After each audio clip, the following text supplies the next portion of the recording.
What's up, guys? Welcome back to my Detroit Tigers Out of the Park series. Here we are in part 2 of the off season, aka episode 6.5. And in today's video, we are going to be finishing the off season and finishing a few big moves that we started in the first episode, as well as signing some new guys that I've took further looks at, and also some more trades, hopefully, that will help us out next season, because I'm looking to compete next season. Maybe not for the World Series or even winning the, American League, but I at least want to be competing for a wild card spot or something. I want some excitement. I don't want the wins and losses to not matter for the series, because that's what the fun is about. That's what the fun is about winning, and I think we can win with the team we have. So, obviously, remember last episode if you watched it. If you didn't, go back and watch it before you watch this. But we last episode we traded for our new ace, Sonny Gray, which really shores up the top 3 of our rotation for this season and hopefully next season as well. I'm really excited to see how they all perform, and I'm really excited to see even our 4 and 5 guys. I mean, one of these 2 guys is going to get called down, because Tukey, unless he performs awful in spring training, he's going to be the 5th or 4th guy here. And then these 2 guys are just fighting it out for the other spot that's available. Our lineup, we didn't make any moves, I don't believe. We traded away a few guys that were in our lineup, but they weren't big starters for us. We have Austin Riley, Evan White, Cal here. Those are the 3 guys that are for sure starting for us in the outfield. These 3 guys that are on here that are in green right now, they are starting outfielders for at this point, at least in the season, or when the season starts. So that's still up for grabs just a little bit. We did, offer Chris Bryant. He could come in and play left field for us. But I also want to try him at shortstop maybe. I don't know if he has good ratings at shortstop or if he has any experience playing shortstop at all in his whole life. I don't know. But I need to try something in order to help, because he's not going to be able to play left field in the future because we have our corner outfielders already. So him at third base is also not an option because of Austin Riley. But we're going to hop right into the first trade I have. So I was looking here, and I saw on the trading block Adam Frazier was here, and I started looking into him. And he doesn't look anything great. I mean, he hit .255 last year with a .311 on base. His BABIP was .282, which isn't great. His OPS plus, not great. His OPS 700, 8 home runs and 109 starts isn't great. But he has good defense, and he's on the last year of his deal. And I need a good defensive second baseman. And I managed to work a trade with the Pirates that I'm going to show you in just a second once I find the Pirates. Here they are. So this is the trade. We're going to be giving up basically nothing. We're giving up Kevin Kelly, half star here. He's 24 already. And Bo Burrows, a half star overall, 1.5 potential. He's already 25. I don't see either of them even making it out of the minors ever in their career. And we're going to be getting our starting second baseman here, who I think he has potential a little bit to at least hit 270, hit a few home runs, get on base a little bit, but he's going to be playing defense, and that's what I like about him. So he is going to be the first trade. We also actually get them to retain 50% of his contract, which is a big reason I did it, because it leaves us with this amount left. So we're going to complete this trade. He is now going to be the starting second baseman for us. We're going to manage the roster. We're going to have to send down a starting pitcher. I think I'm going to send down Spencer for now. And then we're going to go to the waivers, and we're going to bring him up. And then we're going to see how that affects our lineup. So, yeah, he's in the lineup now. He's batting 3rd against righties, and he's batting 8th against lefties here. So that's not bad. I think it's a decent little trade. It's not anything special or anything to get too excited about. But next, I'm going to move on to some of the free agent targets that I went out and looked at. Shortstop is an issue. If Chris Bryant can't play shortstop, then I'm looking at some shortstops here. Starlin Castro can play. I don't know if he still can play shortstop, but I might move him to shortstop and see if that works. We have Freddie Galvis again, who we had on our team last year. He actually wasn't awful last year, so I might bring him back just on a 1-year deal. just to see if he might be able to do something for us. And then Addison Russell, I spoke about him earlier in the last video that I did, the last episode, and he seems like an interesting piece for us to get. I'm not sure if he's going to be the option, though, over Freddie, if we can get Freddie, just because I like Freddie a little bit more. He has the better defense. So we'll see what happens there. And then I had one pitcher that I shortlisted. This dude, I really want him. I want him so bad. He's 25, which is perfect for what we need. He has good ratings here. He has a 4-pitch arsenal. He's 3.5 star overall. He throws 98 to 100. He's a power pitcher. He hasn't played in the MLB, though, which is a little worrying. But that could change, or that's going to change when someone signs him, whether that's us or someone else. He played in the NPB, which is like an international league, I'm pretty sure. He pitched 50 innings. He had a 3.75 ERA. His FIP minus is really good. His FIP was 2.99. There is a very high BABIP, though, which is kind of concerning to me. But he does strike out a lot of guys.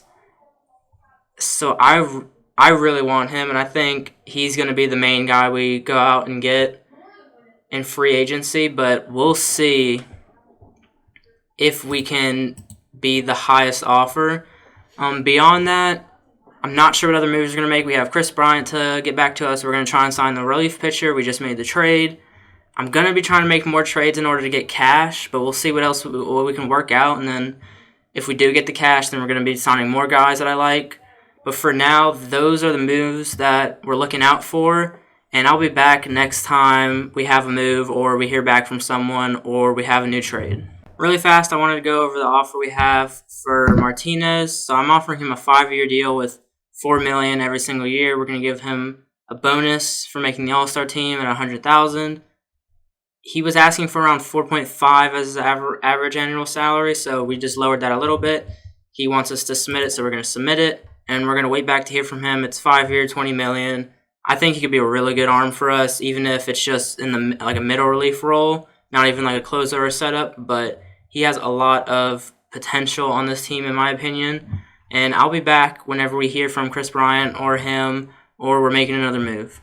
All right, here we are, guys. We're back. We're actually at the Rule 5 draft here, and this always gets me. This draft is just so difficult for me because I see so many guys I want, but we don't have the room on our roster to have them on our team the whole year.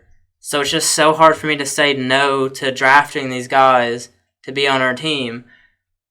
I think it's hard to limit it to, 2 at the most. Like I think even drafting 2 is where it gets a little iffy. There is one guy I really like who looks amazing, and it's Ivan Herrera here. He's 21. He has 2-star overall and 5-star potential according to our scout. If we look at OSA, they're saying he's 2-star with 3-star potential. I really trust our scout here. So we're going to take a look at his stats real fast. In 2021, he was in AA. He played 4 games in AAA. In AA, he hit 230, 351 on base, which is really good. His OPS plus was, average. His BABIP wasn't great. He had a decent walk percentage. He seems like he could be a good catching prospect for us and also a good major league piece for us right now. Right now, our catching position is up in the air. Backup catching wise, we already have Cal here. He's going to be our starter. He is our starter this year. But we also have 2 guys that can back him up right now. We have Eric and we have Grayson. Both of them are very capable of being the backup catcher. But if we get this guy, he has the potential on top of it, and he can be the backup catcher this year. It just means we don't have flexibility with, he has to be on our roster. And that's what gets me with a lot of these. And the only position, there's not really any position that I really want to have someone locked in at. It would usually be like a relief pitcher, because usually you don't have to worry about, there's so many relief pitchers, so you don't have to worry about having the flexibility. He can just stay in the roster. But there's no one here that I like enough at the relief position that I'd want to bring in. Like, we're looking at Jack Anderson here, who is 2.5-star overall and potential. And what is that? AA. He pitched 4.02, and his FIP was 3.86, which isn't great in AA. There's just no one here. You know, I thought about this Hunter guy too, but he just didn't interest me that much either. So I think we're only going to get this catching guy who looks really interesting. We're going to bring him in to our team. He's going to be our backup catcher. Beyond that, I think we might just skip out the rest of the rounds because there's no one here that really interests me too much that I want on a roster. They need to be good enough to be on a roster, which is really, you know, outside of the catching position, there's not anybody I want on here that's going to be super helpful to our team. There's not a second baseman that I like that much, or even a shortstop that I like, really. Because this guy, he seems decent. I just don't think it's worth keeping him on a roster the entire season just to try him out. There's no guarantee that he's going to work out with us. So I think we're just gonna stick with it there. And then I'll be back next time another move happens or we hear back from the guys we offered contracts to. All right, we're back, and we have some very good news. Martinez decides to take our offer and sign with us. I'm very excited. We didn't even have to pay him, too much money. It's $4 million a year for 5 years. That's perfect for what he's going to bring for us, and I'm super excited for him to be a part of this team. And before I go ahead and put him on the roster, I wanted to show you some of the big signings that have happened. So let's start with Francisco Lindor signing a 4-year, $115 million deal with the Astros. Then we can go and we see Houston also signed another big contract. They signed Michael Conforto to a, let's see what the overall number is. It is $228 million over 8 years. So they went out and splashed this offseason. We see Trevor Bauer signs with the Washington Nationals after they traded away Max Scherzer earlier in the season. And then if we see here, Arenado went and signed a $157 million 7-year contract with the Chicago Cubs to replace Chris Bryant, I guess. And then Colorado goes ahead and signs Stroman to a $68 million deal for 6 years. That's a pretty good deal, actually, but he's 30, so I guess it's going to be like 36 by the time it ends, so maybe it's not a great deal. And then we see Max Scherzer signs with the Pirates of all teams, which is crazy. But he signs there for 3 years, $43 million, which is a good little deal for him. So let's go ahead and place him on the roster now. We have him going into the roster. Let's see where he gets placed. So he is going to be the setup guy for us, behind Brian Garcia, which is interesting that AJ Hinch wants to keep Brian Garcia here. I'm fine with that. I'm okay with that move. That's a good move. We have tons of relief arms now, so I'm going to have to cut down, I don't know how many. Might have to figure out 3 of these guys to send down, which is a good problem, I guess, because all these guys are at least 2.5-star overall, or they bring something to the table for us, but I'm really excited about the bullpen this year. I think it's going to be really good, especially on this back end with Brian Garcia and Martinez here being that eighth inning and ninth inning guys. We're going to be locking it down, hopefully, in those later innings, and then we have plenty of guys to get us there that are all young. Most everyone here is 25, 26, 27, which is perfect for what we need. Shane Green might be moved this offseason after we just went and accepted his team option, because I didn't realize we had this many arms. I knew we had a lot, but I didn't know we had that many in the bullpen. And he's making $4 million, so if we can get rid of that $4 million and open up just a little bit more money, even if we don't use it, it's just good to have the space there just in case. But I'll be back next time we hear back from, hopefully Chris Bryant finally gets back to us. But for now, I'll be back when we hear back. All right, we're back, and I've been working on a trade to get rid of Shane Green's contract. And this is one I've come up with. It's honestly not a good trade. We're losing this trade. We're basically giving him away for, some money. We're getting $2 million in cash. We're getting this guy Kyle Finnegan, who's just going to sit and AAA, maybe if he gets a little better, he'll get called up. Our head scout saying he's two stars, 2-star potential. He throws 96 to 98. He's a power pitcher. He's 30 years old already. If you look at his stats last year, he actually wasn't bad, but his FIP is really high. His FIP minus isn't good. He's not going to be a part of our team. He's just going to sit in the minors. They're retaining 100% of his $500,000 contract so that we don't take on any money. And we're also having to give up Ronnie Garcia here, who's not anything special. Half-star potential, half-star overall, 2-star potential. He's already 24. We've been given a lot of, that's like our throwing piece. We just give away a relief arm that has no potential, and that's how we get money, basically. So this is the deal. Shane Green, Ronnie Garcia for Kyle Finnegan and $2 million. We free up $6.2 million in cap so that we can go out and sign, hopefully, a backup infielder, middle infielder for us. So I'm just going to complete this deal. And I'll see you guys. Probably I'm going to try and negotiate a contract with Freddie Galvis next to be that backup middle infielder. And I'll be back when I'm negotiating that. Alright, here we are with our negotiation with Freddie Galvis. We're going to offer $2.35 million for a 1-year deal. And we'll be back whenever we hear back from Chris Bryant finally, who really just needs to get back to us. Or we hear back from Freddie Galvis. We finally got the message from Chris Bryant that he is going to sign with us, and I am ecstatic that we got him on the contract we did. It was like 5.5, I think, for 4 years or something. Let's check. Yeah, 5.5, 4 years. The player opt out after the first year, and he has a player option in the 4th year. It's a perfect contract for us, and I am so happy for what he will bring to this team. We did have to give up a compensation pick in the 3rd round. For him, which I'm fine with, because you don't really find too many good people in the 3rd round. As long as it wasn't one of the top 2, I'm fine with it. So that's what happened. The fans are ecstatic that we signed him as well. And before I go, I wanted to show our scout actually on a trip to Venezuela said he discovered this 16-year-old kid, and he actually has a 2.5-star potential. OSA says 3, and he looks like he's going to be a really good leadoff type of batter for us as a center fielder. He's only 16. He's about to turn 17 in, a few months. I think he could be a really good piece for us eventually. So it's kind of cool that he just found him out of nowhere. I'm really excited about that. But yeah, Chris Bryant signs with us on an amazing deal. We're actually we're going to bring him to the Major League roster, and I want to see how he fits into the lineup. I'm pretty sure it's going to be at DH. So they move Austin Riley to DH.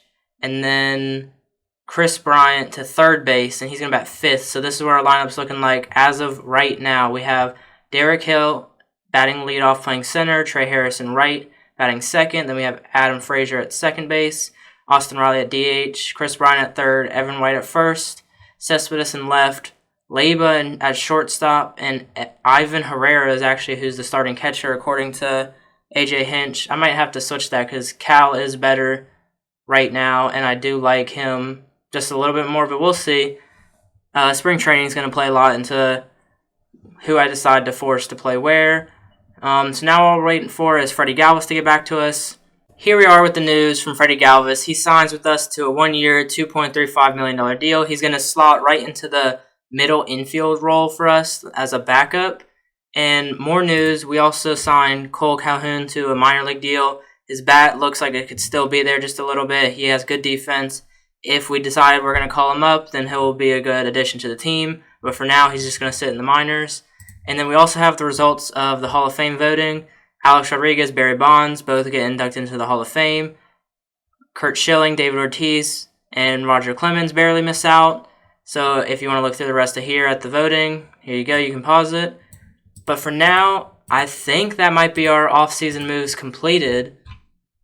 Here's how our rotation's looking. Right now, we have Sonny Gray, Matt Manning, Casey Mize, and then Daniel Norris and Touki Toussaint finish the rotation. I'm really liking that top 3 with the Sonny Gray move.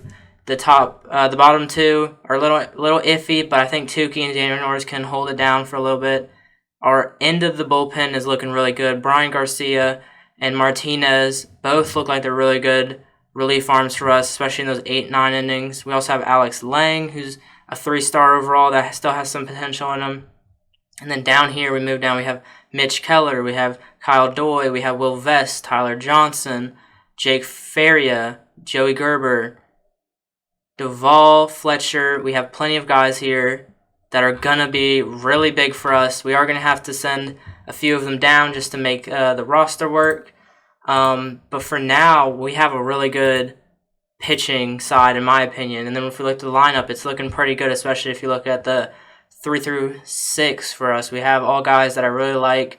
And then up top, we have speed and we have decent contact from these guys. Derek Hill's a little interesting. I mean, he's just in there for the defense right now. I couldn't find a center fielder that I really liked enough to acquire. But for now, he's in that leadoff spot. He has the speed. He just doesn't have the contact or the gap power that I like from a leadoff guy. Or even the eye necessarily is that, like, great.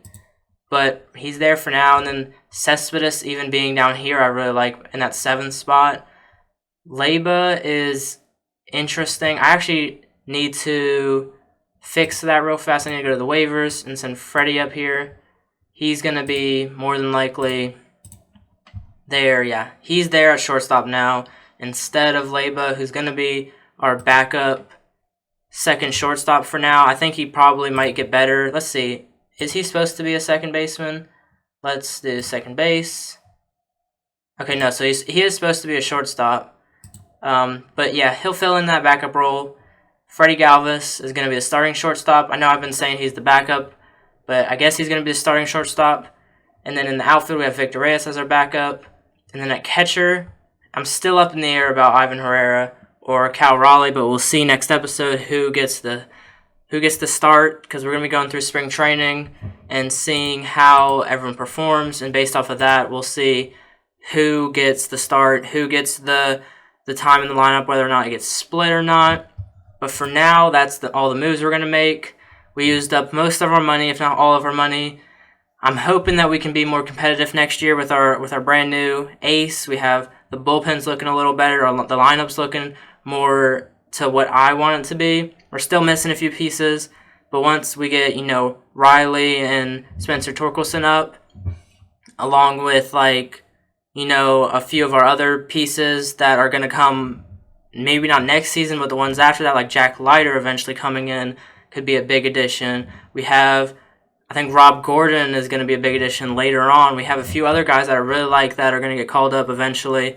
And our team just has a lot of potential this year as well as in the future, which is what I was trying to build for the second season, because the first season was just like a filler for us. So I'm really excited to look forward to next season, and I hope you guys are excited for the beginning of the 2022 season. Until next time, just leave a like, make sure you comment about what you thought of the video, make sure to subscribe, and thanks for watching.